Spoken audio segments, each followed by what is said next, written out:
There's a few great ways that you can identify potential clients on Twitter or even find relevant conversations.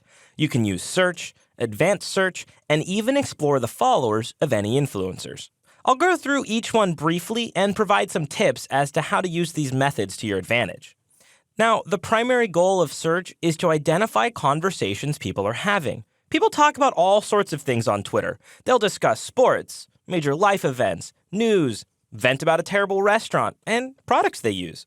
With hundreds of millions of tweets flying around Twitter every day, the likelihood someone is having a conversation that you can add value to is really high. Have you ever been at a coffee shop and you overheard a conversation you could add value to?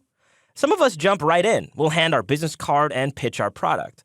Others of us aren't as comfortable with that strategy, and we miss out. Well, Twitter is like a giant coffee shop, only you can search for the exact conversations you want to jump into. And because Twitter is all about having your message seen, it's appropriate to send an @reply, a retweet, or a mention when you discover a hidden gem. To be successful at search, start by making a list of keywords related to your business, your products, and even your competitors.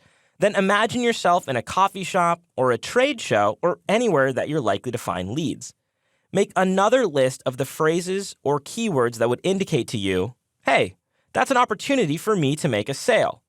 Maybe it's people talking about a specific issue or a problem they're having. Maybe you sell digital cameras and you search for issues around my camera's broken or I don't understand how to use my new ... and insert the camera name there. Once you've got that list, you can use the search feature here in the top right corner of Twitter and enter those terms. If I find a conversation that looks right, maybe someone talking about that broken camera, I could engage in them in a few ways. First, I might just retweet them if it's in line with my brand. They'll receive a notification and they might click on my handle to see what I'm about. Remember all that effort in creating a great Twitter profile? That's where it pays off. Secondly, I might just reply to them. I might ask them if they've seen our business or need help with their particular problem. Authentic conversations will come across as less sales-oriented, and people respect it. Lastly, I might mention them in a tweet. It depends on the context of what they're saying, but if a shout-out will grab their attention without pushing the boundaries, then I'm all in. To really unlock the powerhouse of search, I suggest watching Up and Running with Twitter or Twitter for Business. My objective in this movie is just to give you a high-level overview. We aren't going to dig deep into how to use all of the awesome advanced search options that Twitter has to offer. Now, the last great way to identify leads is to look at influencers in your niche. So I could take a look at a list of followers from Lynda, for example.